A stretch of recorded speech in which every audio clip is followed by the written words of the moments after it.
आपल्यासोबत आहेत सामाजिक न्याय मंत्री संजय शिरसाट साहेब.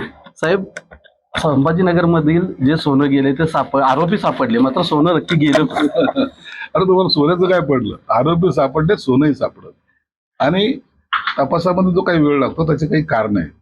पोलीस आयुक्तांशी माझं बोलणं झालेलं आहे. तपास योग्य दिशेने चालू आहे आणि मला वाटतं 2-4 दिवसामध्ये याची तुम्हाला गोड बातमी तुम्हाला ऐकायला मिळेल. दुसरे तुमचे सहकारी प्रताप सरनाईक साहेब यांच्याबाबत काल ते बोलता बोलता हिंदी ही बोली भाषा म्हटली, त्यावरून त्यांच्यावरती आणि तुमच्या पक्षावरती टीका होणार. नाही नाही, बोली भाषा बोलले नाही ते. यात हिंदी भाषा ही लाडकी बहीणसारखी थोडीशी घुसत चाललेली. आणि तुम्ही जर पाहाल मुंबईचा काही भाग जो आहे तो हिंदी भाषिक पट्टा झालेला आहे आणि त्यांच्या मतदारसंघामध्ये जवळपास 75% हिंदी भाषिक आहे. म्हणून त्यांनी केलेलं त्या विभागापुरतं केलेलं वक्तव्य त्याला एवढं सिरियस घेऊ नका. महाराष्ट्र हा मराठी माणसाचा आहे, मराठी माणूसच इथं राहणार आणि मराठी भाषेतच सर्वजण बोलणार. दोन मराठी पक्ष मनसे आणि शिवसेना उद्धव ठाकरे गट हे एकत्र येण्याचे चित्र काहीसं कार्यकर्त्यांकडून काल केलं गेलं डोंबिवलीत. तुम्हाला वाटतं उद्धव ठाकरे राज ठाकरे एकत्र आहेत? कारण तुम्ही एकत्र राहिलेला आहात. अरे कार्यकर्त्याच्या मनाला किंवा त्यांच्या विचाराला किंमत दिली असती ना उभाटांनी तर हा पक्षच फुटला नसतो. तुम्ही हा विचार काढून टाका डोक्यातून, कधी ते एकत्र येतील. मी वारंवार सांगतो, परंतु तुमच्या ह्या बातम्या चालतात ना आणि वातावरण निर्मिती होते का नाही, काही एकत्र येतात का? कधीच शक्य नाही, होऊ शकणार नाही.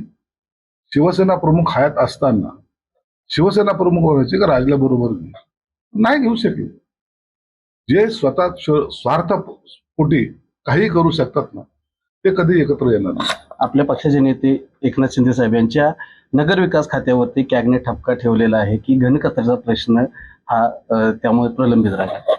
निश्चित महानगरपालिकेच्या याच्यामध्ये कारभारामध्ये कॅगने काही ठपके ठेवलेले आहेत, त्याचे टेंडर्स वगैरे ते प्रोसेस, त्याला जबाबदार कोण, या सगळ्या गोष्टी त्या कॅगच्या रिपोर्टमध्ये. म्हणून हा एकनाथ शिंदे साहेबांवर ठपका नाहीये, तर त्या यंत्रणेने केलेल्या कामावर ठपका ठेवलेला आहे.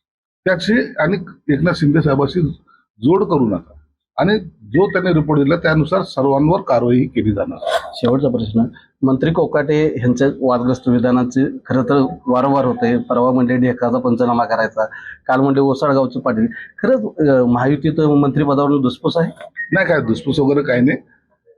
कोकाट्यांचं बोलण्याचा एक टोन येतो आणि त्या टोनचा अर्थ वेगळ्या पद्धतीने घेतला जातो.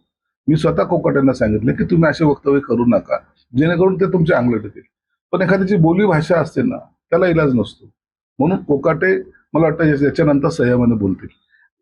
थँक्यू. आपल्यासोबत होते संजय शिरसाट साहेब, ज्यांनी सांगितलं की कोकाटेंच्या विधान हे बोली भाषेतील असल्याचं म्हटलेलं आहे. न्यूज 18 साठी विशाल पाटील, कराड, सातारा.